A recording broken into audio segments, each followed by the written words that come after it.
அப்போ ஆண்டவருக்கு ஆண்டவரால சகலத்தையும் செய்ய முடியும். சீரியா முழுவதும் அவருடைய பேரு பிரஸ்தாபம் ஆயிற்று. ஆண்டவருடைய பவர், ஆண்டவருடைய வல்லமையை தெரிந்து கொண்ட உடனே அந்த தேசத்துல சுற்றிலும் இருக்கிற ஜனங்கள் என்னென்ன வியாதியில என்னென்ன கஷ்டத்துல இருக்கிறாங்களோ தனக்கு சுகம் கிடைக்க வேண்டும் என்று ஆண்டவரை தேடி வந்தாங்க. ஆண்டவர் எல்லா வேதனையும் எல்லா வியாதியும் எல்லா காரியங்களையும் ஆண்டவர் மாற்றினார். இன்றைக்கு ஆண்டவர்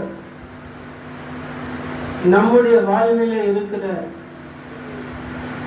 எந்த காரியங்களாக இருக்கட்டும், நீங்கள் பயப்படுற காரியமா இருக்கலாம், ஏதோ ஒண்ணு நினைச்சு இது துக்கமா இருக்கு, இது வேதனையா இருக்கு, இது துன்பமா இருக்கு, ரொம்ப பயமா இருக்கு, இதுல இந்த பிரச்சனையில எப்படி வாழ்றதுன்னு தெரியல, இந்த வழியில எப்படி நடக்கிறதுன்னு தெரியல, மாறுமோ மாறாதோ என்று கவலைப்பட்டு கொண்டிருக்கலாம். இப்படிப்பட்ட சூழ்நிலையிலிருந்து தேவனால நம்மை விடுவிக்க முடியும். அல்லேலூயா.